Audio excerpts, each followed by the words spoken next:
Uma vez mais, o presidente do Supremo Tribunal Federal exorbita das suas funções. É muito importante deixar bem claro que ninguém tem nada contra a pessoa do presidente do Supremo Tribunal Federal. Não é nenhum problema pessoal, nenhuma implicância. É uma questão institucional que o país está vivendo e diante da qual é impossível calar.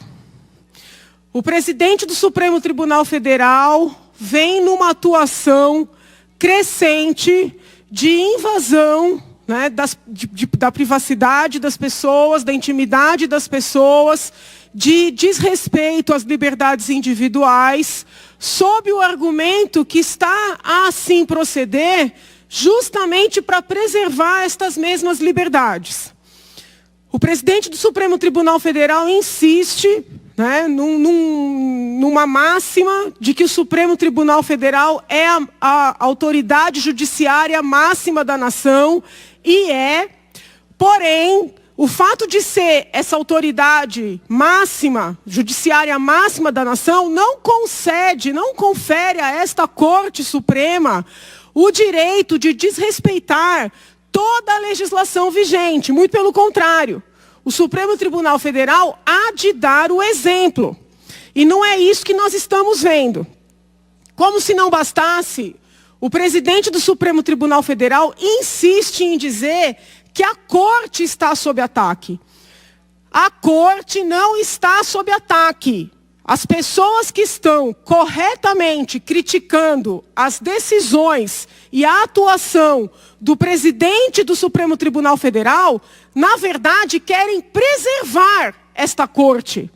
Ninguém está querendo atacar o Supremo Tribunal Federal como instituição, muito pelo contrário.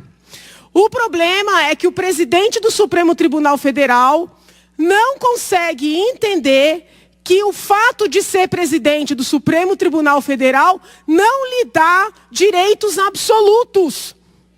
O presidente do Supremo Tribunal Federal, como todos sabem, já disse aqui várias vezes, instaurou um inquérito sigiloso, sem objeto definido, e esse inquérito vai sendo moldado, remodelado, conforme as necessidades.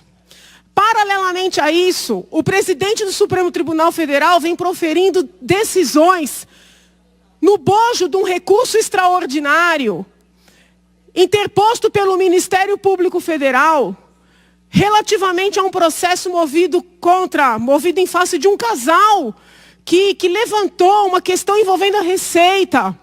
E o presidente do Supremo aproveitou esse recurso extraordinário, primeiro para suspender todas as investigações com fulcro e informações do COAF.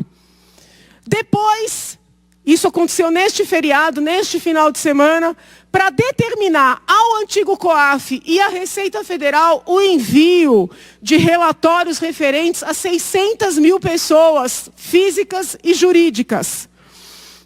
O proceder do ministro, além de não ter amparo legal, é inconsistente, incoerente intrinsecamente.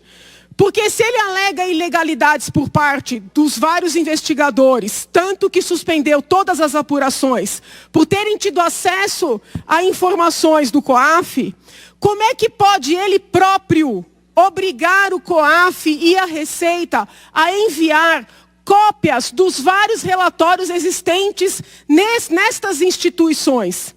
Quer dizer, então, que o presidente do Supremo Tribunal Federal não quer que nenhuma autoridade tenha acesso a informações, ainda que relacionadas a investigações objetivas, mas ele próprio quer ter acesso de maneira generalizada, coletivizada, a todas as informações existentes relativamente a quaisquer cidadãos e empresas?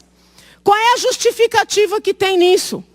Mas não parou por aí. O Procurador-Geral da República se manifestou solicitando a revogação dessa determinação. O que fez o presidente do Supremo Tribunal Federal? Disse não só que não revogaria, insistindo na tese, vou fechar, senhor presidente, de que o Supremo é a autoridade máxima, como se isso lhe conferisse poder absoluto, e foi além. determinou que o Procurador-Geral da República encaminhasse os nomes dos procuradores que eventualmente tenham tido acesso a quaisquer daqueles relatórios. Então, um recurso extraordinário, que não tinha nada a ver com o COAF, repentinamente se transformou num inquérito contra procuradores da República, sendo sabido e consabido que procuradores da República não têm foro no Supremo Tribunal Federal.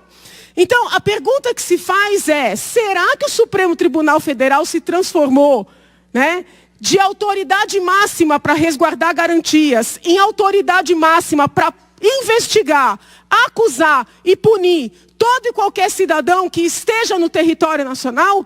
Porque a sensação que se tem do proceder do ministro é essa. Por isso eu insisto que já passou da hora do Senado Federal fazer alguma coisa a respeito. Não é nada pessoal com relação ao presidente do Supremo, a questão é institucional para preservar o próprio Supremo.